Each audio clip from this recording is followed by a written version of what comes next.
Well, I mean, obviously, there's a huge distinction between the two. Um, and I'm somebody who, because Hamas is a fundamentalist Islamic entity, um, I respect them when they say we don't torture, rape, murder. I mean, war's war, people died, they kidnapped people, but there's a political purpose for that kidnapping. So I'd like to believe that this is genuine, what we're seeing here. But I'm also somebody who's familiar with the Stockholm Syndrome.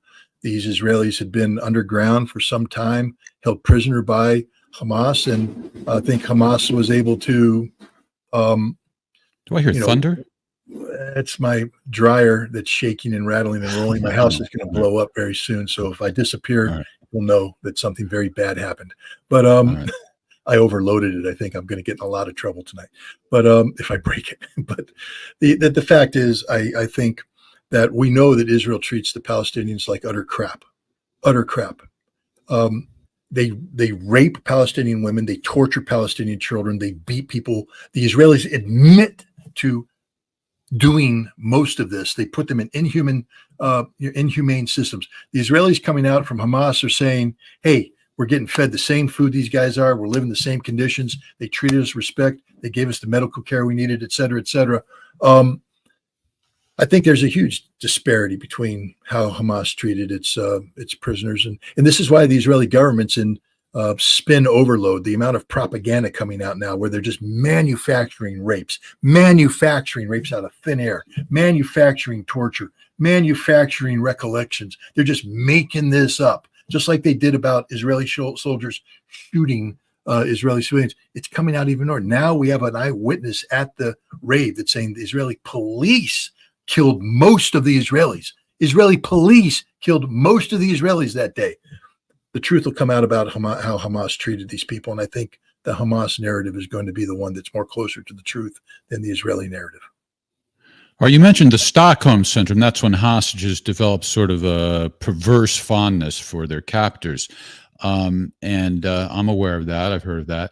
Is there any other possible interpretation for this? Could it be that maybe they're not sure they're out yet and they're not about to be hostile? They want to make sure that they don't piss them off. The Red Cross, that lady you see with the blonde hair there, she's a Red Cross representative. They're out. They know they're out. Yeah. They know they're out. Okay. I think the difference is the Hamas people treated these people with respect, and you're more susceptible to Stockholm Syndrome when you identify with their cause, when you're sharing the space, when you're being bombed every day by the Israelis, when you're in a bunker and it's getting blown up and you're saying, man, that's my government trying to kill me. You're more susceptible. That's a good point. That's a good point. That really, we're getting tortured every day. There ain't going to be no Stockholm Syndrome there. Yeah, in fact, that might be more accurately called like bona fide empathy as opposed to the Stockholm Syndrome. Right. I'm not. First of all, I'm not saying that Stockholm Syndrome is. I see I shouldn't read the comments, but I see in the comments there's people that question whether it's a real thing or not. That's for professional psychologists. But I will say that if you're treated well and you're treated like a human, you tend to respond in a human fashion. And we see that with the Israelis. They respond in a very human fashion to their captors. The next question comes from Isaac. And Tranquility Server is the location. That is a peculiar place, but whatever. Would the war have happened if the Israelis had managed to remove their president from power like they were trying to before it started? Well, they weren't trying to remove the president. I know what you're saying, though. You're talking about removing the prime minister. The prime minister is Benjamin Netanyahu, and he was under tremendous political pressure in the lead up to October 7th because of what he was doing vis-a-vis rewriting Israeli basic law and eliminating the judiciary as an independent branch of government, basically supporting it to the political whim of the Knesset or parliament, all because he didn't want to be prosecuted for the corruption charges that he is facing. If he were found guilty, he'd go to jail for the rest of his life.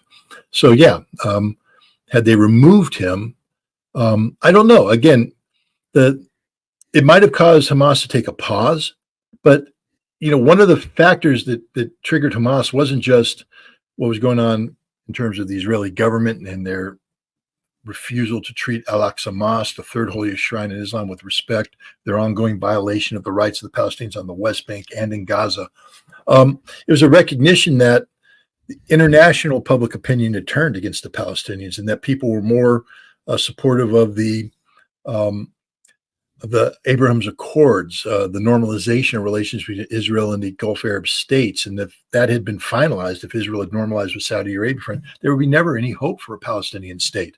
So I think Hamas, because one of the main purposes of this attack was to put Palestinian statehood back on the roadmap of international diplomacy. All right, let's go on to our next question. Well, why don't we take another phone call, actually? What the hell? Hey there, you're on with our favorite weapons inspector. What's your question? Hey, how you doing, guys? I'm a big fan of the show.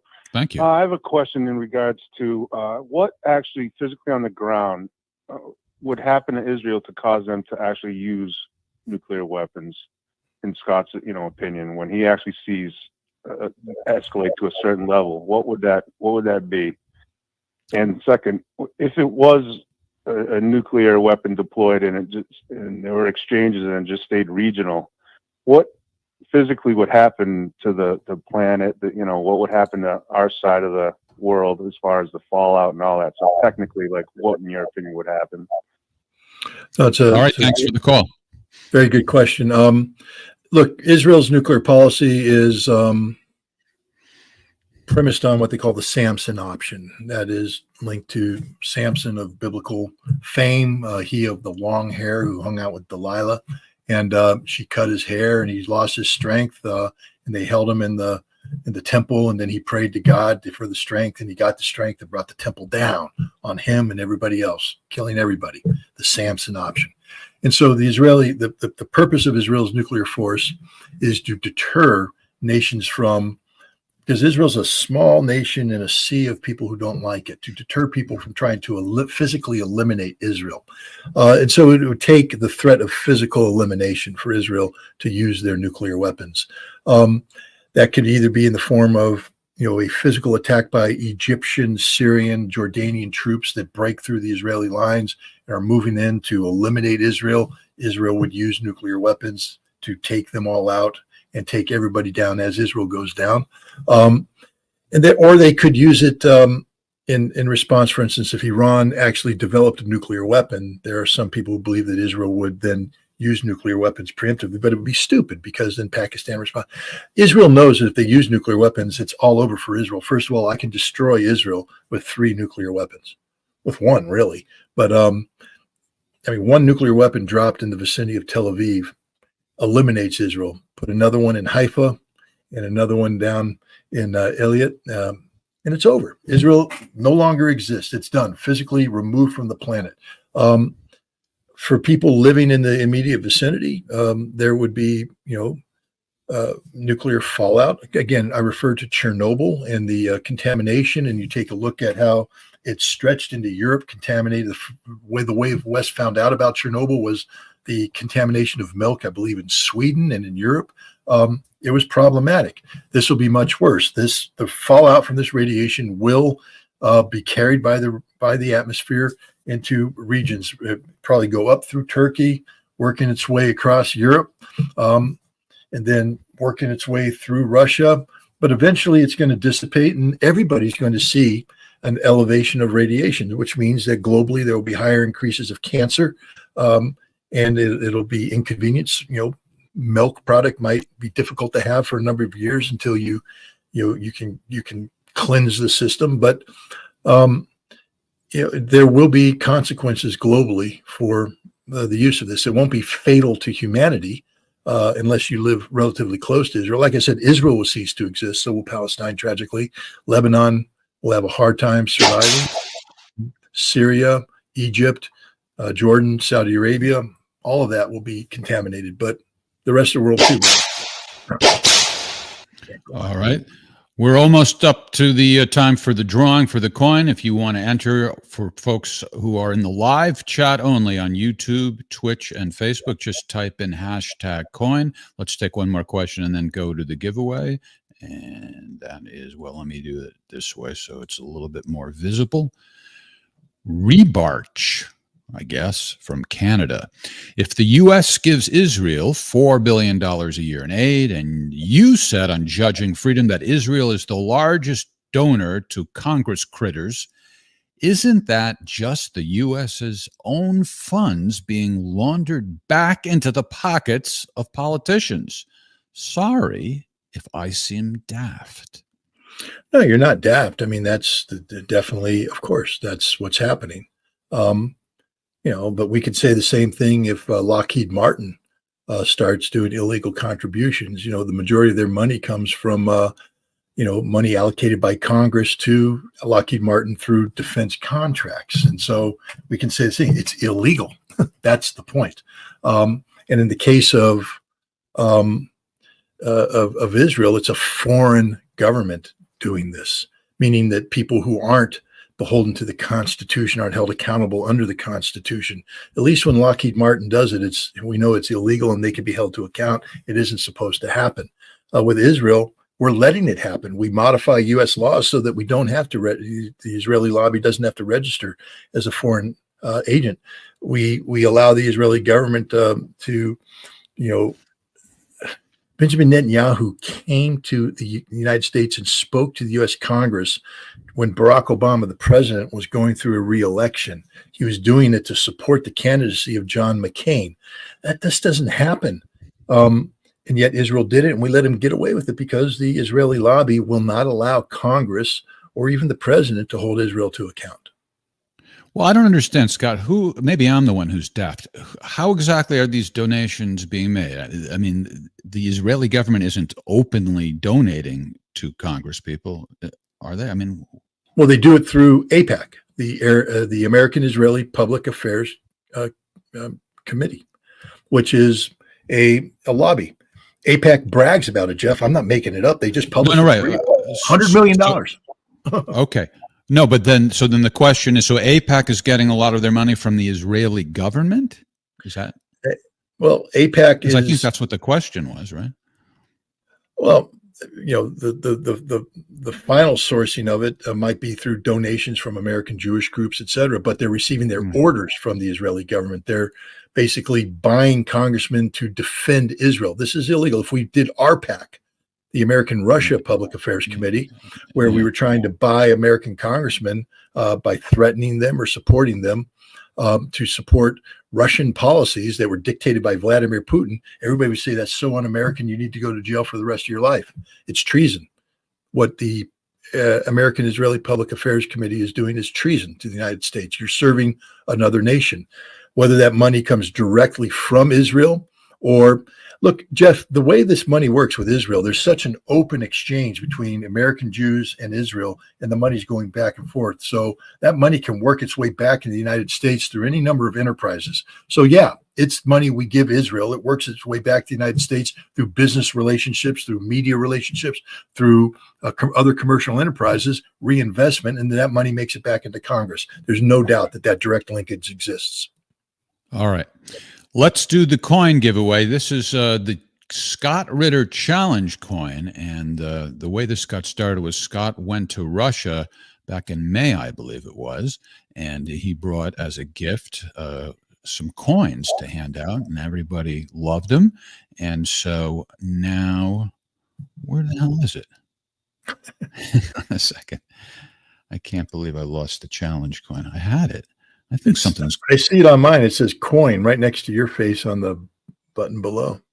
Oh, it does. There's like me, and there's you, and then there's coin, then there's the book, and then there's Ryan flexing. This is crazy. Why don't I see it? Because you've been hacked. Heavy flavor. All right, hold this thought. We got to talk about this after the show. I thought that I somehow war criminal who saved the world. The war criminal. What part of war criminal do you want me to revisit? I mean, nothing in my article gave Kissinger a pass. I simply pointed out that while I didn't personally experience his war crimes, that my experience with Kissinger related to the field of arms control, and that I felt that we wouldn't have had the Intermediate Nuclear Forces Treaty if we didn't first have détente and we wouldn't have détente without Henry Kissinger. We wouldn't have the Strategic Arms Reduction Treaty unless we had the Strategic Arms Limitation talks, and we wouldn't have that without Henry Kissinger. So I just pointed out that I had on 2 occasions met with Henry Kissinger and discussed this, and I felt that he should be given credit where credit is due. But never once did I say he should be given a pass on anything out there that people, such as the questioner, call a war crime. I have read Seymour Hersh's book, The Price of Power, where he articulates in great detail the crimes of Henry Kissinger, and I find nothing in that book to be objectionable, meaning I can't say this is a lie, this is that. What I can say is that people like Sergei Lavrov, Dmitry Medvedev, Vladimir Putin, Russians who are not necessarily inclined to support American war crimes, have talked about Henry Kissinger as a very pragmatic diplomat. What happened? What happened with what? We were having trouble streaming to Facebook. I just got a notification. Yes. Yeah, you can just click that away. There is a known issue with Facebook, and we were just being warned of that at a weird time. I don't know why now. I think because we probably just lost the transmission on Facebook. Yeah, everybody saw the tail. That tail belongs to a wonderful cat named Luna, who I call Lunatic, and every once in a while she, like Maverick, will make her presence known. So that's what the tail was. I think people thought that I was growing a tail out of the back of my head. All right, let's take a phone call, and I think we may have lost our audience on Facebook, but this is an ongoing problem. Facebook still has to fix it, but they're aware of it. All right, you're on with our favorite weapons inspector. What is your great, concise question? Hey, Scott, it's Guy from Tel Aviv again. I had a question about what do you think the plausibility of the security failure being on purpose, that as a pretext for war against Gaza in order to like annex the area, or for some sort of pipeline or something like that. We've had at least two former security. We've had at least 2 former security. Intelligence officers saying that there's no way that could possibly happen. With all the. I'm sorry. Just go ahead. All right. Thanks for the call. Look, what we know is the following. Or I say what we know.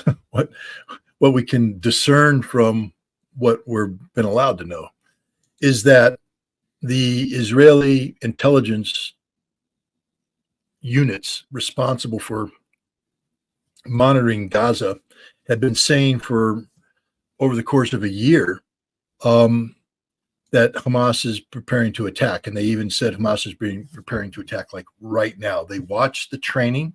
They reported on it. They wrote reports, detailed reports, sent it up the chain of command. They watched Hamas rehearse. They know the points where Hamas was looking to penetrate. They identified the Hamas units, and they said this is happening. It was so urgent that on October 6th, apparently a major report had been published that says Hamas is coming over tomorrow, and the Israeli security, the heads of Israel's military, intelligence services, security services met that night, October 6th, October 7th, and to say, what do we do? What they should have done is put everybody on alert. They should have called up and said, get everybody out of bed, get everybody online, fire the flares, fire the FPF, whatever you got to do right now, but don't let Hamas do this. But they didn't. They said, we'll sleep on it, we'll reconvene in the morning. By then it was too late. Now, is this gross negligence and incompetence, or was this done deliberately to create the conditions for a political solution to the problem of Gaza? That's a question that I can't answer. I personally question whether Israeli officers would allow hundreds of IDF soldiers to be butchered in this fashion, or if Israeli politicians would allow thousands or over 1,000 Israeli civilians to be butchered in this fashion, given the legacy of the Holocaust and how they consider every Israeli, every Jewish life to be precious. But we're also talking about Benjamin Netanyahu and nefarious characters of this sort. I think it's imperative that Israel convenes a commission to find the answers to this. In the past, I would have been dismissive of your question as a conspiracy theory, but now that I've seen just how detailed these reports have been and were issued, I can't do that anymore. I'm not saying that it was a conspiracy. What I'm saying is I can't dismiss that it was a conspiracy, and that there will need to be a commission of inquiry convened, and that question must be answered, because there's a lot of consequence to that answer. There's a big difference between incompetence and and complicity and a conspiracy of that nature. All right. The magnificent Yelena is backstage curating questions. Let's take one of them now, from Fawaz Osaimi, who's watching on YouTube. Can you tell us about the future of Yemen? Well, I mean, Yemen is is crystal ball. Got one around here someplace, but Yemen is a nation with a tragic history. Especially in terms of current affairs. Since 2014, Saudi Arabia, United Arab Emirates have been engaged in a war against the Houthi rebels, or Houthi, and I think it's Ansala movement, that has killed thousands, has impoverished millions, and put millions more at risk. So when you say the future of Yemen, are you talking about the Houthi movement? What is their future? What is the future of the Yemeni political elements that are backed by the United Arab Emirates, those backed by Saudi Arabia? There's a part of Yemen that's under control of Al-Qaeda. Which Yemen are you talking about? I think Yemen is going to continue to be disrupted by internal violence as that solution is sought. What I will say is that the Houthi have shown extreme resilience and have emerged as the preeminent power politically and militarily in Yemen, and that long term we're probably going to look at either the redivision of Yemen, and it used to be North and South Yemen, the redivision of that in a way that has Houthi and non-Houthi elements, or a unified Yemen with the Houthi in control of a coalition of people who accept the dominant position of the Houthi. But that could take decades. For the close term, I think Yemen's going to continue to suffer, and it's tragic.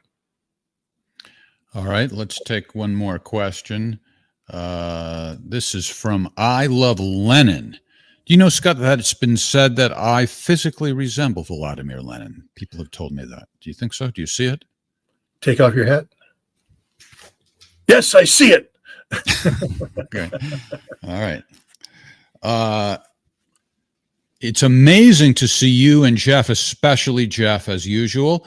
Question: do you think it's ever possible that the Zionist regime will turn against their protector, the USA, long term? Well, the Zionist regime has turned against the USA from the very beginning. They attacked the USS Liberty.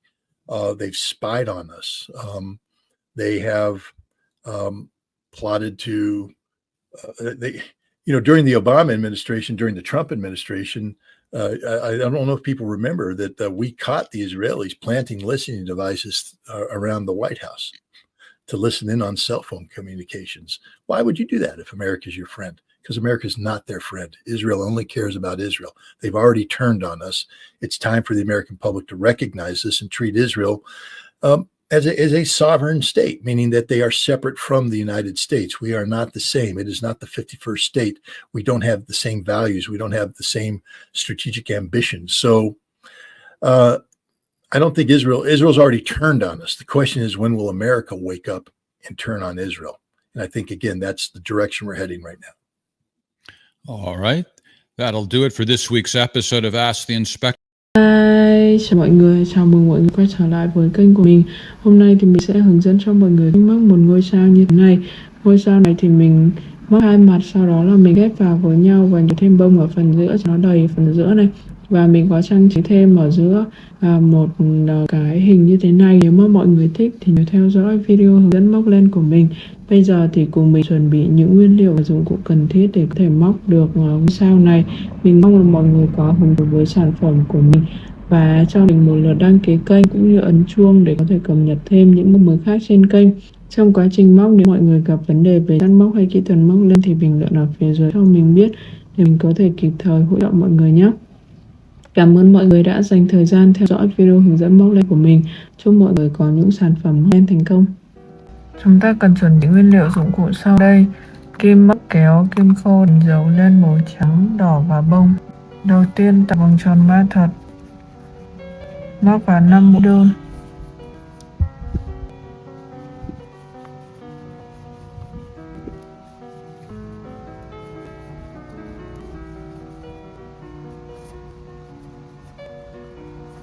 Hàng 2 5 mũi tăng.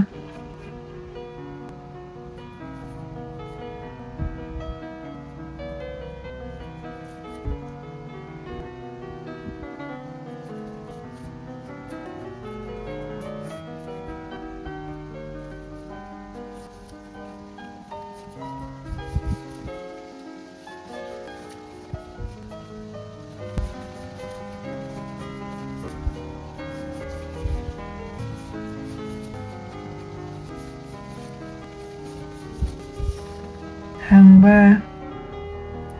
Đầu tiên móc ra, chúng ta móc một đơn một tăng.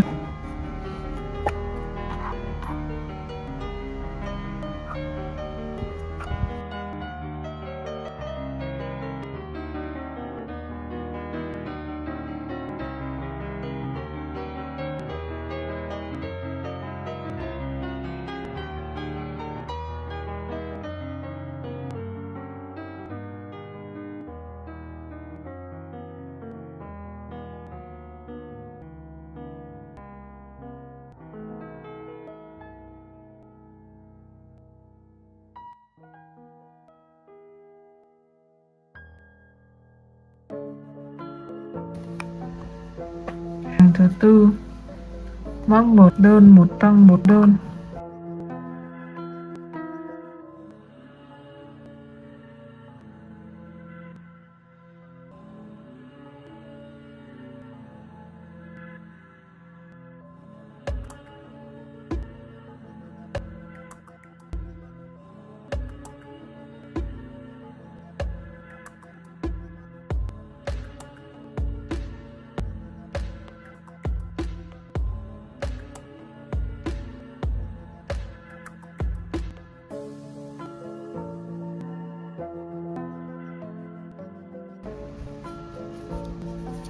Hàng tiếp theo, móc 3 đơn một tăng.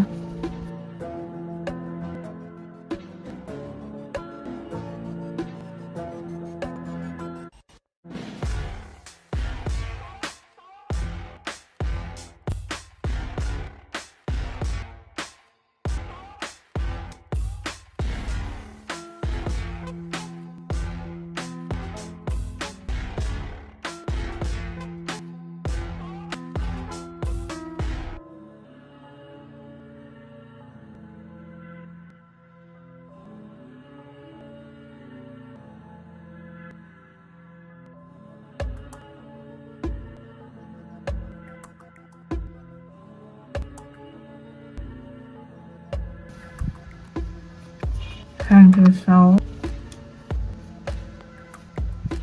móc 2 đơn một tăng 2 đơn.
Tiếp theo thì chúng ta sẽ thực hiện như sau. Chúng ta sẽ chia phần này làm 5 cánh, thì chúng ta sẽ làm 5 cánh như sau này.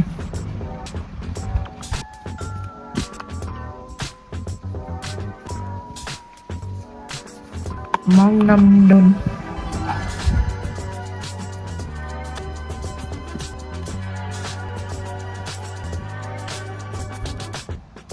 6 đơn nha. 6 đơn.